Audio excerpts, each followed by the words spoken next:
welcome to another episode of Jim's Allotment Garden.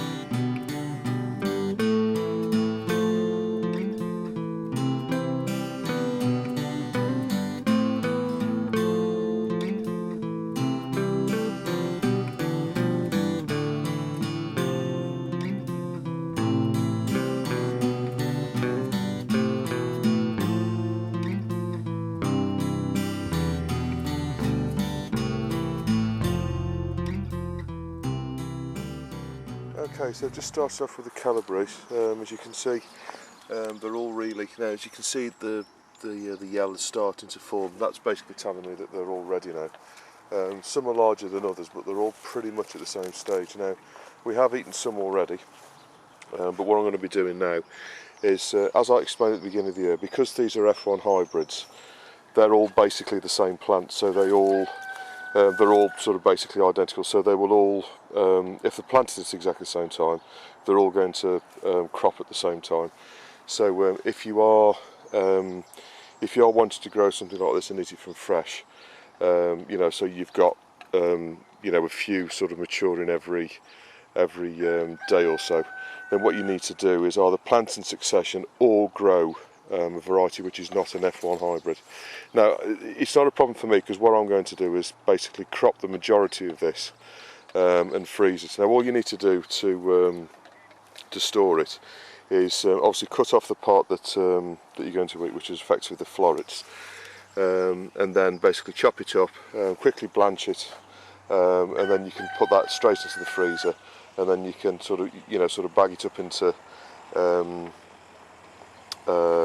you know, bags that you would use, you know the amount that you would use for a meal, and then you can just take it out, quickly boil it, or you know, to defrost it basically, and then boil it, and then you can use this on your meals.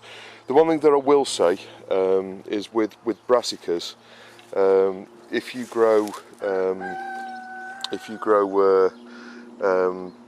Calabrese like this or green broccoli, there's no reason to say that you can't eat the rest of the plant. There's no part of a brassica you can't eat. So if you grow Calabrese or broccoli like this, there's no reason to say you can't eat the leaves or even the stalk. You can chop the stalk up and make stock from it.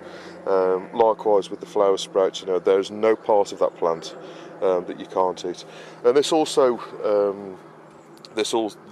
also true for things like beetroot. Now, beetroot is part of the chard group of plants, exactly like this spinach. And you know, if you grow a beetroot, there's no reason for you not to eat the leaves off that same beetroot. You can use the leaves exactly like you would with chard.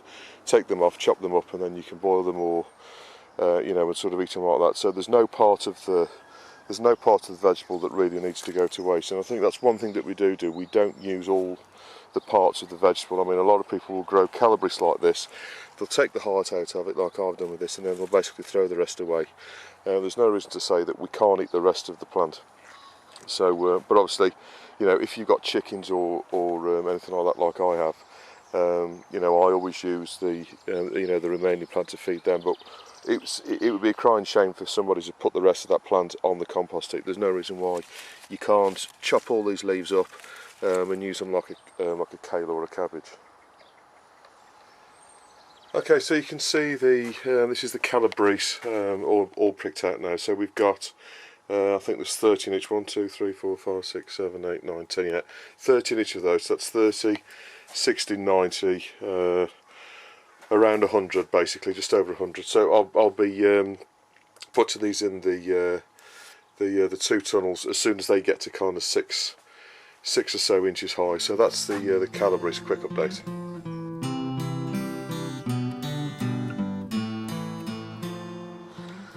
Okay, so even though the ground's really hard, what I've done is I've broken up this ground just with the back of the fork, just basically broken it down. The reason I've not rotivated in here is the fumes tend to collect inside the tunnel. So unless you've got an electric tiller or rotavator, I would strongly suggest you either dig it over by hand and break it up with hand tools, or move the tunnel out of the way, rotivate it, and then put the tunnel back. But as I didn't want to move the tunnel because of everything was in the way, all I've done is basically dug this over with hand tools. Now it's not perfect, but it'll most certainly be enough for what I'm going to do. So as you can see, I've marked out 3 rows here. The back 2 rows are going to be spinach, and then the front row is going to be the beetroot. Now the reason I'm putting those 2 in there, obviously they're both chards, because I had the kale here last year, and obviously you can't put brassicas in the same place 2 years running basically. So I'm going to have 2 rows of spinach at the back, which is going to be put in as seed, and then this front row here will be beetroot, which I've grown in the modules already. So I'll put that in the next few moments. And then on this side, this needs breaking up a little bit more, as you can see. On this side, there's going to be the Calabrese, which I've shown you in the greenhouse. So some of that's going to go in here, and also at the front along here, there's going to be the Swedes, which are also a part of the brassica family. Okay, so to ensure that the ground is nice and loose, as I say, I've already gone over this with the fork, kind of breaking it up like that. But what I want to do is just make sure it's absolutely broken up, because the ground, really by rights, I'd like to go through this with the rotavator, but as I say, I can't get that in here. So what I'm going to do is just go through with the trowel, making the groove like that. To put the seeds in, but also at the same time, you know, sort of breaking up any big bits of earth like that. So I'm generating a sort of groove in the ground, or a place to put the seeds basically, which is around an inch or so deep. Now spinach beet really likes the water, so what I'm going to do is actually grow it in a bit of an indentation, so I'm not going to fill this in completely. It'll also help me to identify where the seeds are. So what I'm putting in is this from Johnson's. It's spinach beet, sometimes called perennial spinach, and the seeds look like any other chard really. They're like small pieces of cork, I always say that. Now you don't get too many seeds in your packet, but that's kind of what it looks like. I don't know if you can see those. So what you want to do is sprinkle them and put them in about every I don't know, a couple of inches or so. Put them in right up to the edge. Now to be honest with you, these aren't the easiest plants to weed round, and they're also reasonably big. So what you want to do is what I am going to do is move the beetroot row out slightly, because I think these may overpower the beetroot if I'm not careful.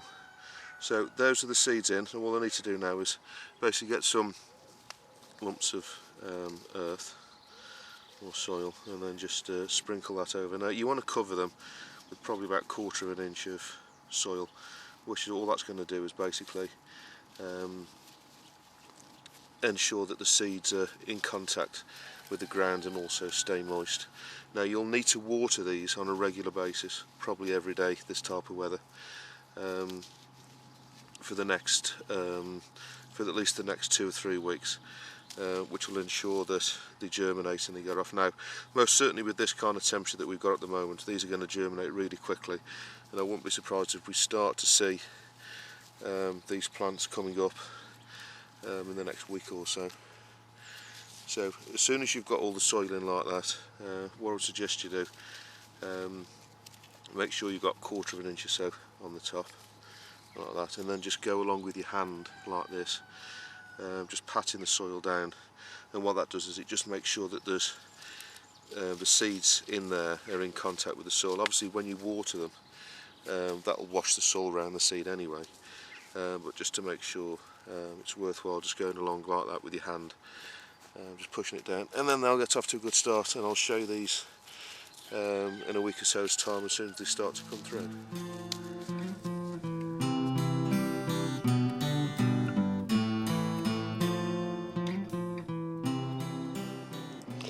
Okay, so as you can see here, I've got all of the plants hard enough. They come out of the greenhouse now.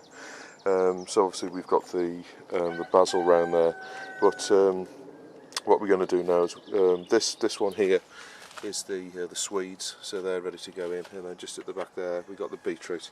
So you'll see me putting the beetroot in the next few minutes. But what you need to do is when you plant them in from these modules, what you want to do is water them the night before, so that they release from the little cells easily. Because what you don't want to do is obviously damage them as you get them out to put them in the ground. So that's the beetroot, and that'll be going in the next few minutes. Okay, so I'm just putting in the beetroot. Now these aren't really coming out of these cells particularly well, so what I'm doing is, I don't know if you can see, I'm just kind of pushing them up out like that and trying to get as much of the roots as I possibly can do, and then just planting them in the ground like that, obviously at the same level, and I'm planting these at about kind of 6 inches apart. I'll just put the rest in and I'll show you what they look like once they're done.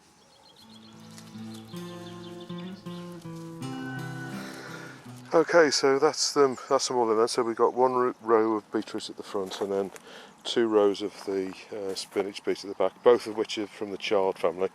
So they're okay to go into ground, obviously, for the season after any brassicas. So what I've done is I've given them a really good watering in. They've had 4 big watering cans of water, and then I'll be watering these every night or every other night, depending on the weather, for the next sort of 2 or 3 weeks, until they all start to show up and get themselves established in the ground.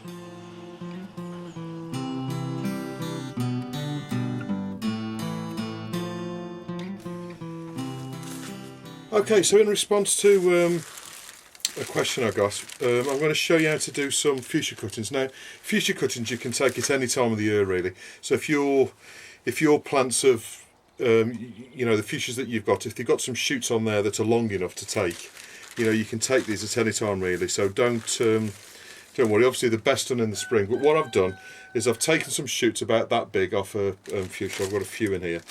Whilst you're transporting them, keep them as cool as you possibly can inside a plastic bag. Now with fuchsia cuttings, your biggest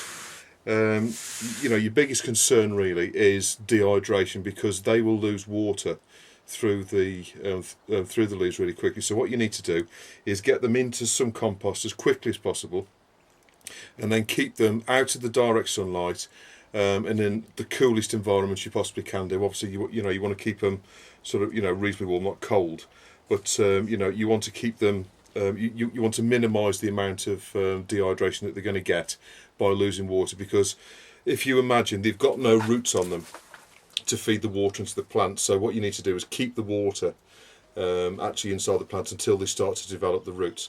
So what you need to do is, as I say, keep them out of direct sunlight. Fuchsias don't like daylight anyway, direct sunlight. So the fuchsias do best in a shaded environment. So you most certainly need to keep them shaded out of direct sunlight, and keep them cool. Don't let them get too hot, because that's when they're going to lose the water and they won't take properly. So what I'll do now is I'll reposition the camera so you can actually see what I'm doing to it, because the where you cut them, that's the critical bit.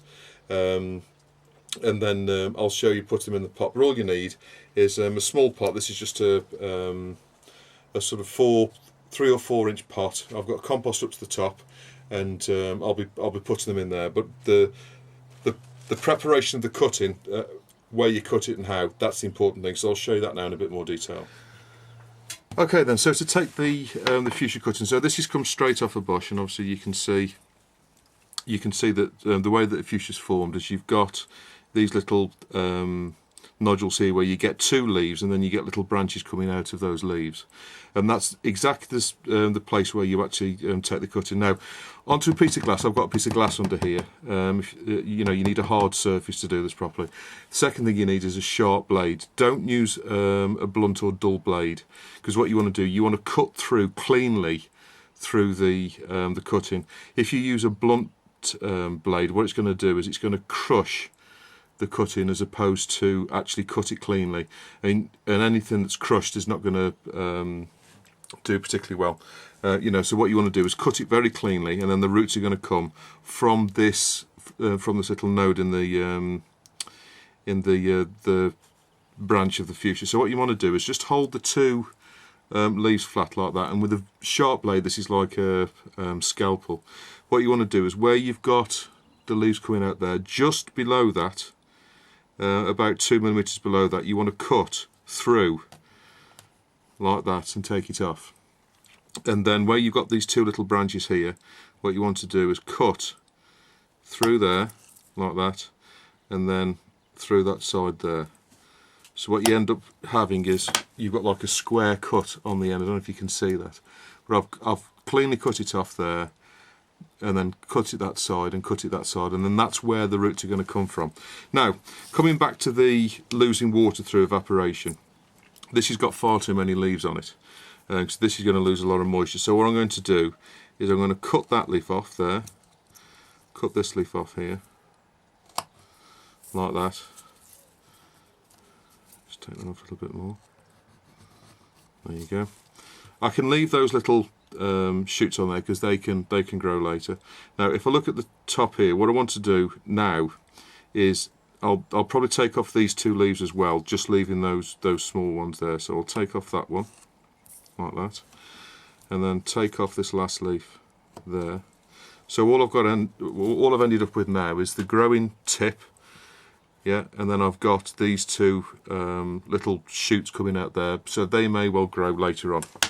Now, at this time of year, fuchsias are about to start to come into bud, so what you need to do is look in the top of it to see if you've got any flower buds, and all you need to do is separate it out. Now I can't see any buds in there, so that's good to go in as a cutting. Okay, so that's the first one.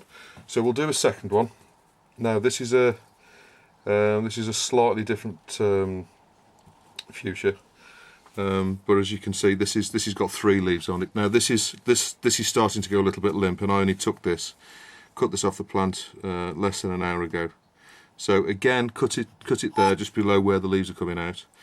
And now because this has got 3 on, what you need to do is just hold those on one side, and then cut through. What you can do is sort of go in from that angle like that and cut it through like that. Like that, and if you can see, I'm cutting through that way like that, and then there's just this last one here, cut through like that. So I've ended up with, cut off the 3 branches, so I've ended up with that nodule at the end like that. Right, now again what I want to do is take off these additional leaves like that, because obviously this is where it's going to lose moisture, and this is really a scalpel is what you want to do it with. You can leave those little shoots on because they can form into branches later. Now I'll be tempted to take a couple of these off. I'm just going to pinch them off with my thumb like that, and that's going to be another nice little cutting there. So I'll just show you one more time. This is one like the first one, but this has got a few more leaves on it. So again, you've got the leaves here, just where the leaves go into the branch, just below it, cut straight through, like that, and then cut through like that, and through that one, like that, and then this one here. Just put the scalpel between the leaf and the main stalk and cut through. So there again, we've cut through. And then all I'm going to do is just take off these leaves here, like that. This one at the back. And I'd be tempted to just take off these leaves here. Now this one has actually got some flower buds on. I don't know if you can see, but that there Here's a flower bud just starting to form. If it's got flower buds on it, most certainly take them off. So it's going to have one per leaf. So just go around and pull them out, because what you want is the plant's going to try and flower. So you need to take off the buds like that. Just have a look, see if there's any more. No, I don't think there are any more. So that's another cutting. So we've got 3 cuttings there. Now what we can do is put them into the pot. Okay, so we've got all the cuttings prepared there. Now all we need to do is to put them into some pot. Now, as I say, I've got a 4-inch pot here, filled to the top with compost. Now you don't want it to be too firm. You want it reasonably firm, but not too firm. So what you want to do is make sure that you've got that the cutting is touching the compost, but not squashing it, if you know what I mean. So I'll take the first cutting. So there's what we prepared before. Obviously I've taken the leaves off and I've cut the bottom as I explained. Now what you want to do is put the cutting down the side of the pot. So with a stick, don't push the cutting in, just with a stick, push it down the side of the pot like that, wiggle it around a little bit to make a hole for it to go into, and then push the cutting in like that, as far in as you can. So you've probably got about 4 or 5 cuttings in a pot this size. So that one I think has got too many leaves on it, so I'm just going to take off another leaf. You're much better off having too few leaves than too many, to be honest with you, because you know your biggest enemy, as I say, is the cutting losing water. So I'm just going to make that hole a little bit deeper. I don't know if you saw that then, but I actually felt how deep the hole was with the cutting. Don't force the cutting in, you just want to literally drop it in the hole. Okay, one more hole here. Always plant them round the edge of the pot.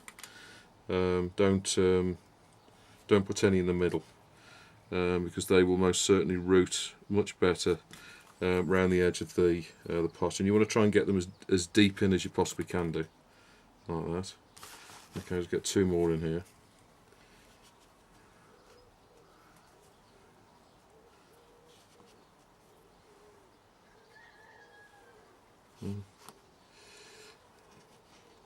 Okay, that's gone in.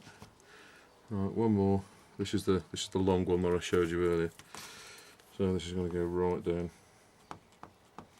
Obviously, the more that you've got under the ground, the more places there are where it can absorb water. So the more you've got under there, the better. Right, so they're all in. So all I need to do now is just push gently down on the compost either side of the cutting to make sure that the compost is touching the cutting so it can be able to draw water out.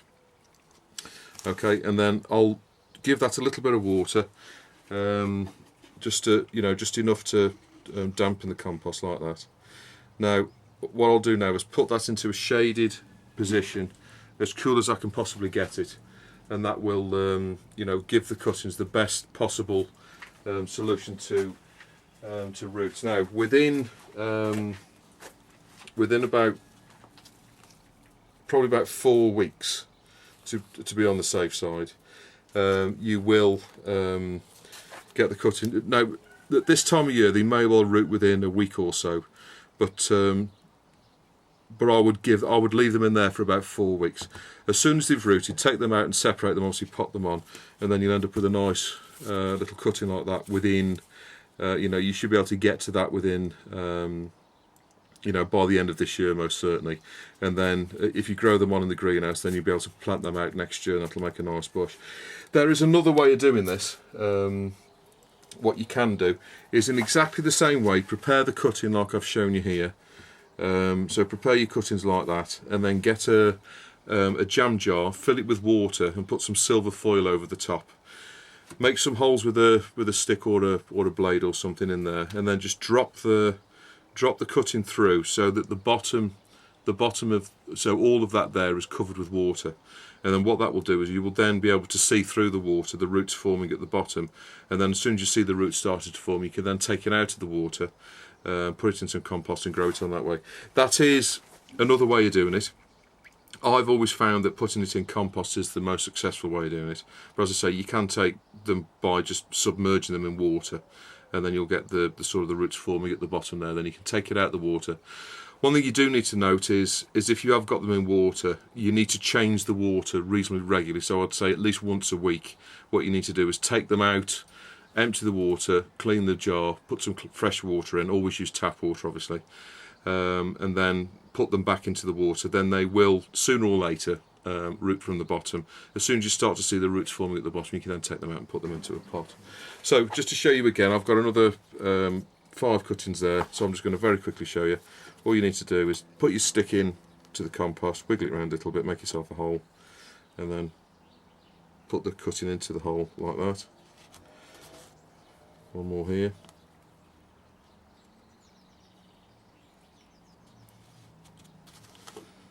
As I say, always round the edge, always go around the edge of the pot, because there's moisture there, but most of the moisture is going to be in the middle. What you don't want is for them to rot.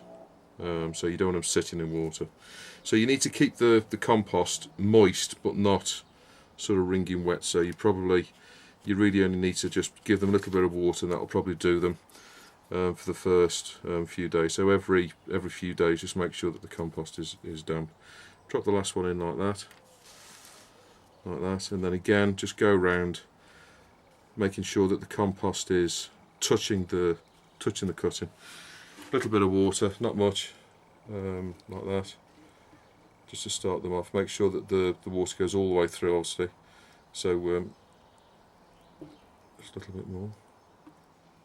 There you go. Now what I'll do then is put these two into a cool, shady area, and they will all being well, they will root off, and then we'll be able to pot these up in a few weeks. The only one other thing you can do is by putting a stick down the middle of the pot like that. I'll just show you on this one.